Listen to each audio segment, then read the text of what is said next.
Assalamualaikum warahmatullahi wabarakatuh. Sahabat yang berbahagia, kita berjumpa kembali di channel Bumi Berbakti. Kali ini kami akan men-share titik area pijat refleksi berbasis KKNI yang dikeluarkan oleh Kementerian Pendidikan, Kebudayaan, Riset, dan Teknologi Republik Indonesia. Mari kita simak bersama-sama.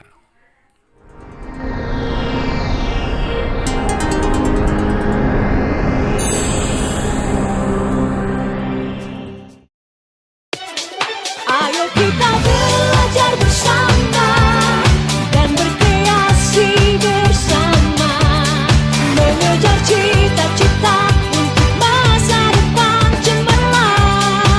Lebih smart bersama info kursus. Ini saatnya untuk kita menambah pengetahuan dan mengembangkan kreativitas untuk lebih maju dan mandiri. Bersama info kursus, ayo kita belajar bersama dan berkreasi bersama, mengejar cita-cita untuk masa depan cemerlang. Lebih smart bersama info kursus, lebih smart bersama info kursus. Halo pemirsa, jumpa lagi bersama Info Kursus, sebuah tayangan yang membahas tentang perkembangan dunia kursus dan keterampilan di negeri ini. Pada perjumpaan kita kali ini, saya akan mengajak Anda melihat salah satu keterampilan yang sudah berkembang pesat serta banyak diminati oleh masyarakat kita, yaitu keterampilan refleksi, yang akan membahas tentang titik refleksi zona di telapak kaki. Dan untuk membahas materi ini, saya akan ditemani oleh seorang narasumber yang juga adalah seorang refleksolog, yaitu Bapak Hendro GS. Mari pemirsa, kita temui narasumber kita. Halo Bapak, apa kabar nih Pak? Baik, tampaknya sedang sibuk lagi. Ada apa ini Pak? Ya, kemarin kita sudah membahas tentang refleksi zona. Hari ini kita akan membahas tentang titik-titik atau area pijat refleksi zona di telapak kaki. Oke deh kalau begitu, silahkan dilanjutkan Bapak.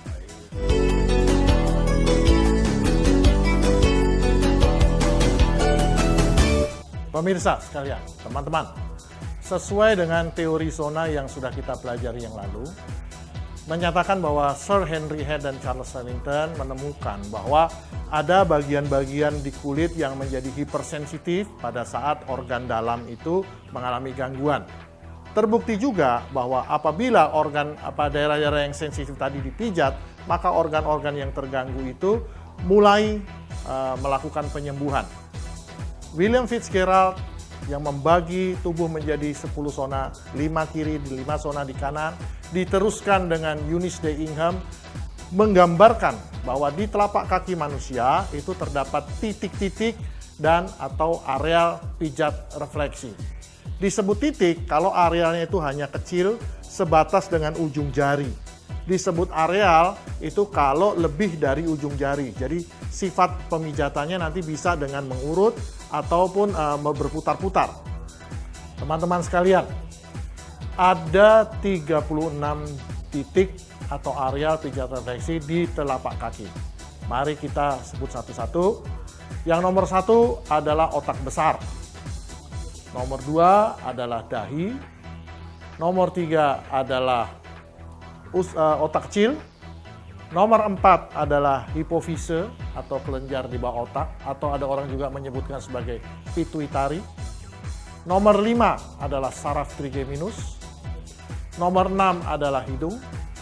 7 leher. 8 mata.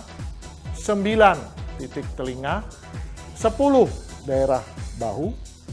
11 otot trapezius ada di belakang, 12 kelenjar tiroid, 13 kelenjar paratiroid yang ada di atas tenggorokan, 14 paru-paru dan bronkus, 15 lambung, 16 usus 12 jari atau duodenum, 17 pankreas, 18 hati ada di kaki sebelah kanan, dan juga di sebelah kaki kanan juga nomor 19 kantung empedu, 20 serabut saraf lambung atau disebut juga solar plexus, 21 adrenal, 22 ginjal, 23 ureter, 24 kantung kemih, 25 usus kecil atau usus halus, 26 usus buntu, 27 katup iliosekal, 28 usus besar ascendens atau usus besar yang menaik, 29 usus besar transcendens atau yang mendatar, 30 usus besar descendens atau yang menurun, hanya ada di kaki kiri. Kemudian 31 adalah rektum, 32 anus, 33 adalah jantung, hanya ada di kaki kiri, 34 limpa, hanya ada di kaki kiri, 35 lutut, 36 adalah kelenjar reproduksi.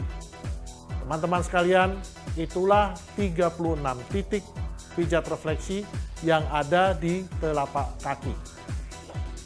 Anda pasti ingin mengetahui kelanjutan penjelasan dari narasumber tentang keterampilan refleksi ini, bukan? Untuk itu, jangan kemana-mana pemirsa, tetap di Info Kursus.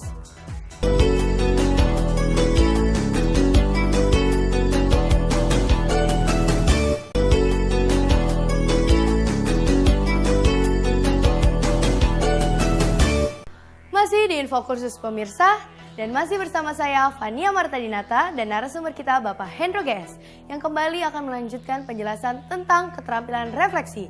Dalam episode titik refleksi zona di telapak kaki, mari pemirsa kita simak penjelasan lanjutan dari sang narasumber.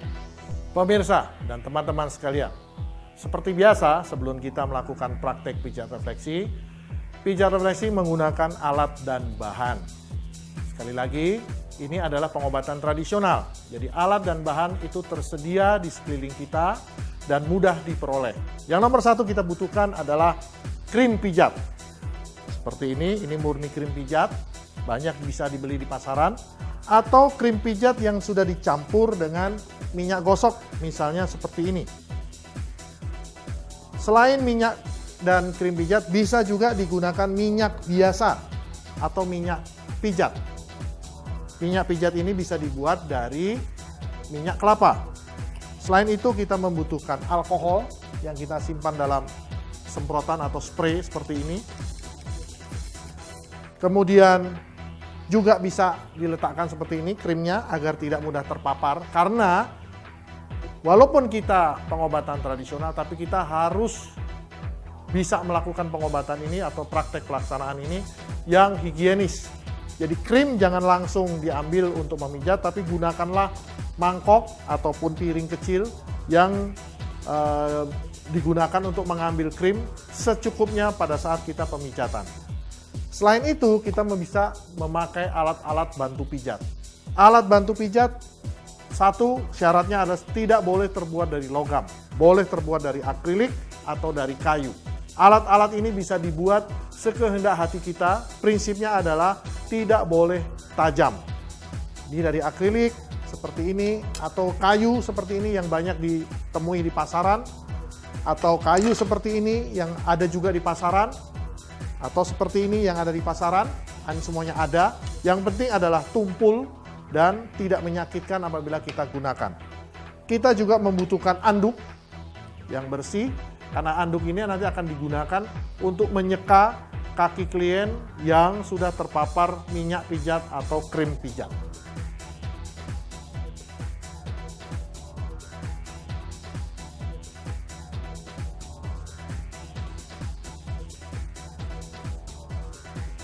Bagaimana pemirsa? Sudah cukup jelas apa yang disampaikan narasumber kita?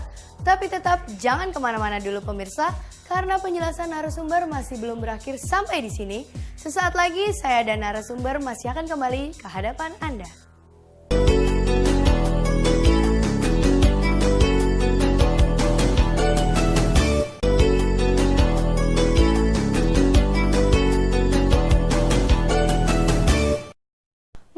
Info Kursus pemirsa dan masih bersama saya Fania Martadinata dan narasumber kita Bapak Hendro GS yang mengajak kita untuk membahas tentang titik refleksi zona di telapak kaki. Selanjutnya mari kembali kita simak penjelasan lanjutan dari sang narasumber. Baiklah pemirsa, teman-teman sekalian.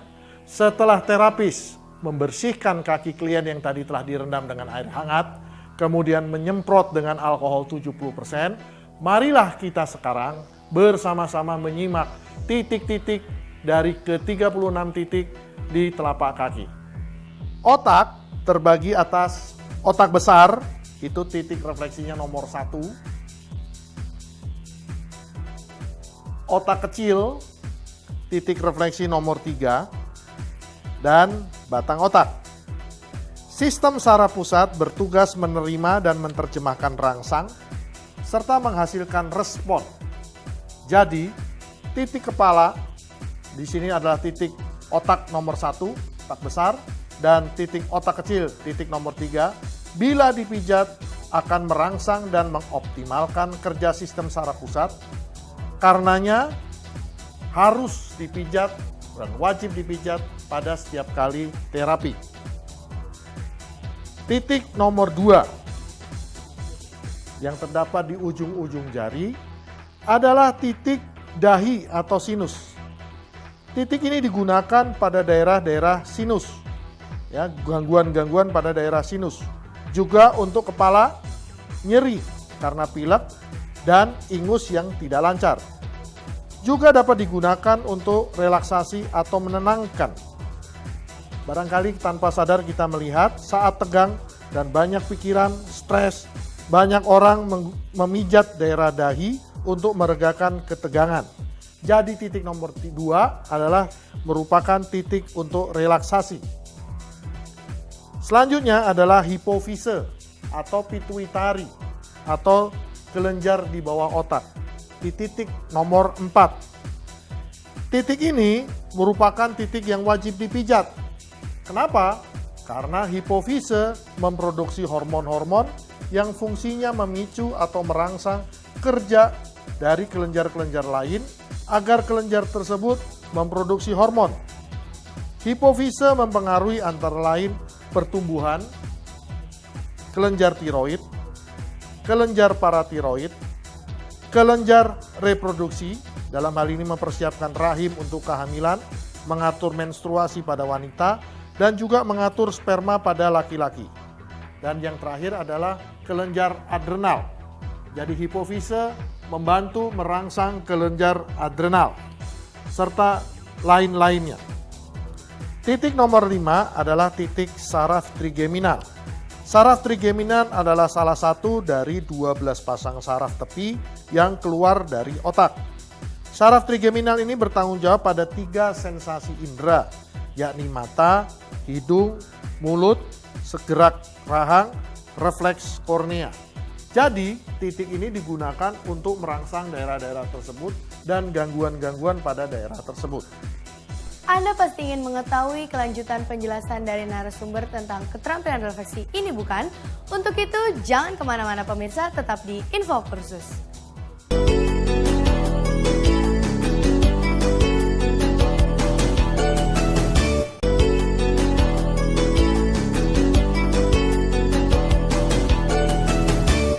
Masih di Info Kursus pemirsa dan masih bersama saya Fania Martadinata dan narasumber kita Bapak Hendro GS yang mengajak kita untuk membahas tentang titik refleksi zona di telapak kaki.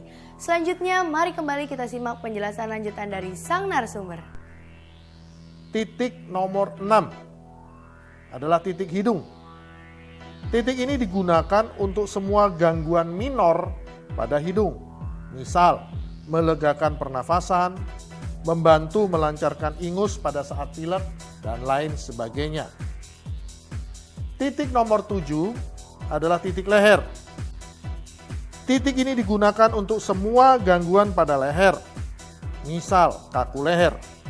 Juga digunakan sebagai titik bantu pada kasus hipertensi, karena dapat meredakan ketegangan otot pada daerah leher. Maka titik ini juga dapat digunakan sebagai titik relaksasi. Selanjutnya, titik nomor 8. Digunakan untuk semua gangguan minor pada mata yang bukan dikarenakan bakteri atau virus. Selanjutnya adalah titik nomor 9 atau titik telinga. Digunakan untuk semua gangguan minor pada telinga yang bukan dikarenakan bakteri atau virus. Titik ini bila digabungkan dengan titik organ keseimbangan atau titik nomor 42, dapat digunakan untuk kasus-kasus berkurangnya atau hilangnya keseimbangan tubuh, di mana orang yang berjalan sempoyongan pada orang lanjut usia, juga bermanfaat untuk kasus pusing 7 keliling atau yang disebut juga vertigo, atau pusing sebelah yang disebut juga sebagai migrain. Titik nomor 10 adalah titik bahu. Digunakan untuk semua gangguan pada bahu, misal nyeri bahu, nyeri saat lengan diangkat. Juga digunakan sebagai titik bantu pada kasus hipertensi atau saat batuk, karena dapat meregakan ketegangan otot pada daerah batu. Maka titik ini juga dapat digunakan sebagai titik relaksasi. Selanjutnya adalah titik otot trapesius, ini titik nomor 11.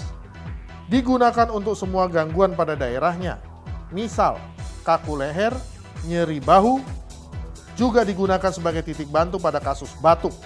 Karena dapat meredakan ketegangan otot pada daerah bawah pundak, maka titik ini juga dapat digunakan sebagai titik relaksasi. Titik selanjutnya adalah titik tiroid nomor 12, kelenjar tiroid. Kelenjar tiroid menghasilkan tiroksin.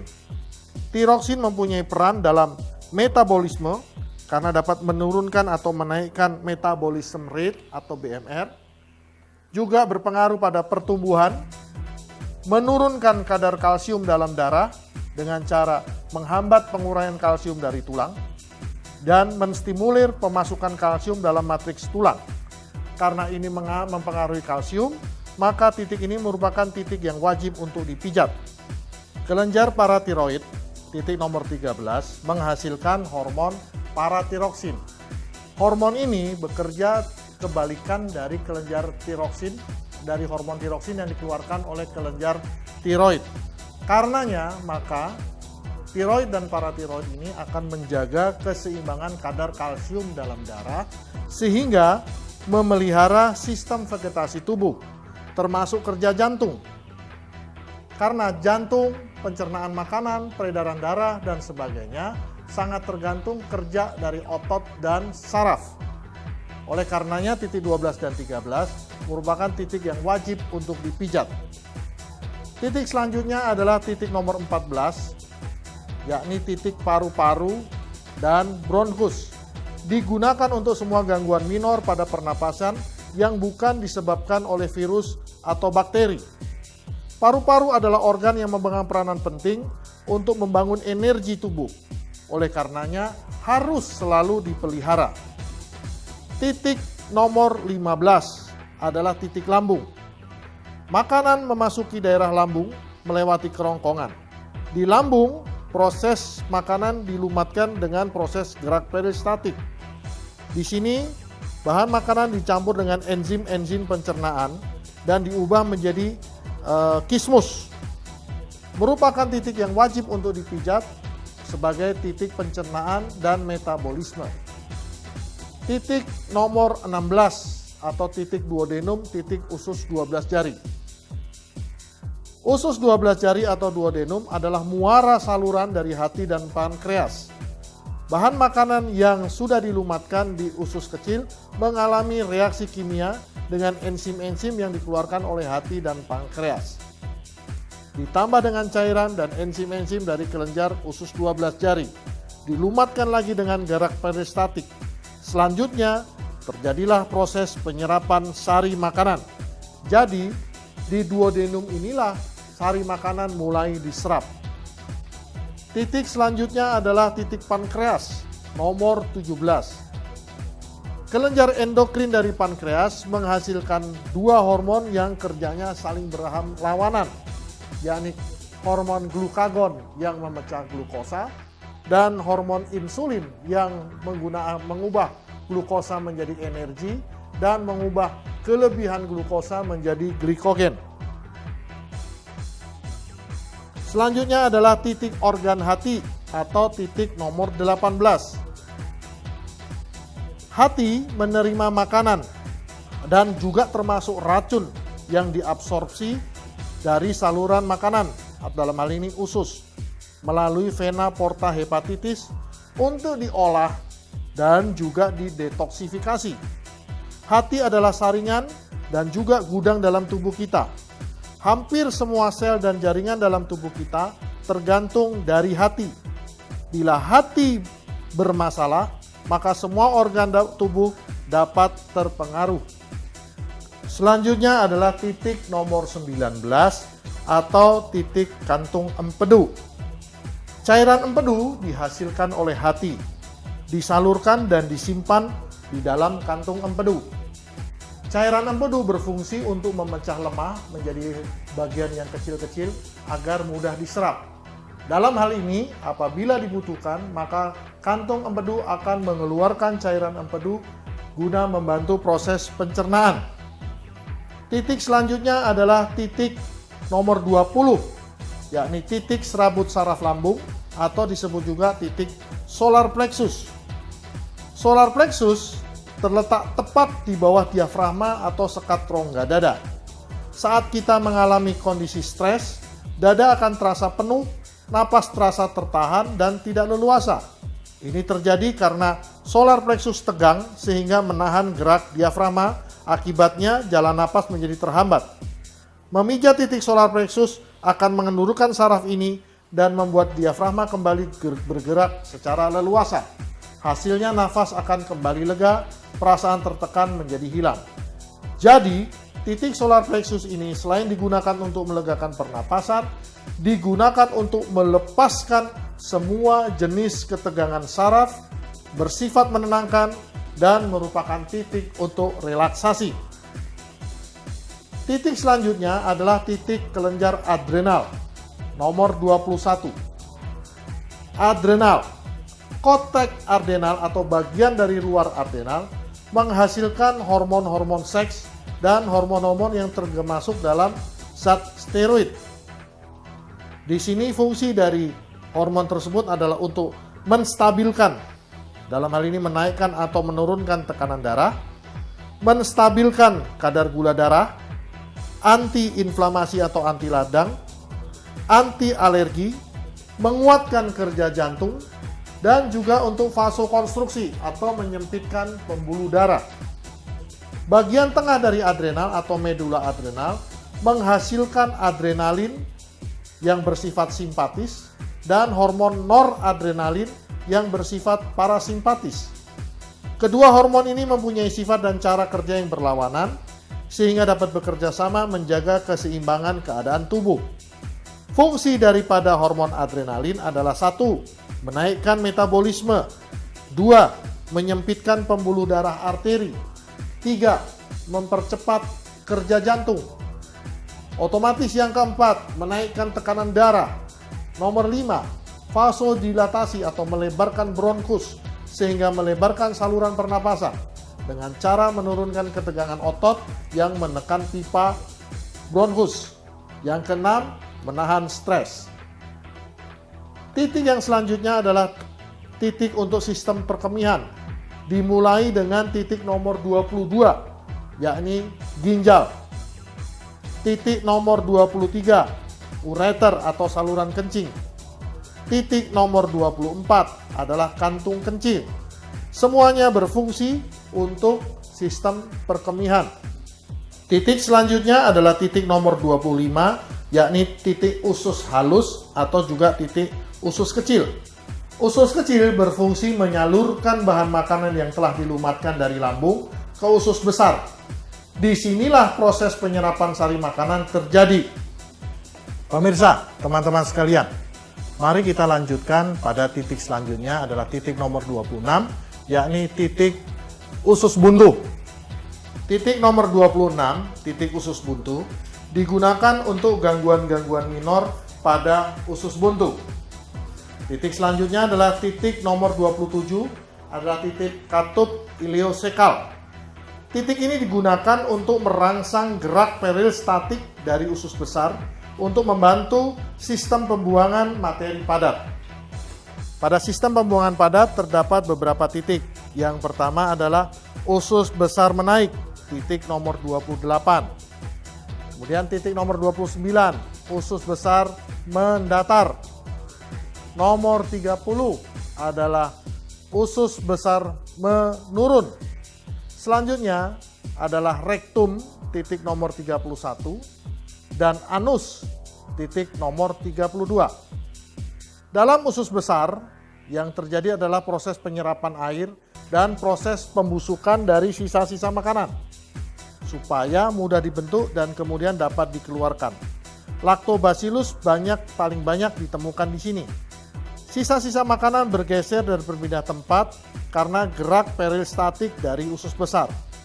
Memijat pada titik-titik usus besar dapat merangsang gerak peristatik ini. Rektum, titik nomor 31, adalah kantung tempat membentuk tinja. Kalau rektum terisi, maka ada rangsangan untuk BAB.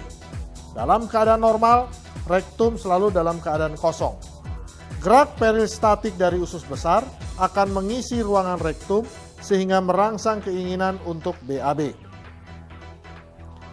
Anus, titik nomor 32, adalah lubang pembuangan tempat keluarnya tinja. Di anus terdapat sphincter ani atau otot untuk menahan dan adanya vena. Vena ini sering mengalami gangguan berupa pelebaran pembuluh darah yang dikenal sebagai hemoroid atau ambeien. Pemijatan pada titik nomor 32 ini akan mengendurkan otot pada anus sehingga proses pembuangan tinja menjadi lancar dan gesekan serta tekanan yang terjadi pada daerah vena di anus dapat dikurangi. Selanjutnya adalah titik nomor 33 atau titik jantung. Jantung berfungsi memompa darah agar darah beredar di seluruh tubuh. Jantung harus bekerja setiap saat, maka kita harus selalu menjaga kinerja jantung, di mana di dalamnya termasuk harus memelihara keseimbangan kadar kalsium dalam darah. Karena jantung bekerja menggunakan otot jantung, di mana otot dan saraf sangat memerlukan kalsium. Selanjutnya adalah titik nomor 34 atau titik limpa. Fungsi limpa adalah fagositosis atau memakan sel-sel makrofag dari limpa, memakan mikroorganisme, eritrosit, leukosit, trombosit, atau apapun saja yang sudah tidak terpakai di dalam darah.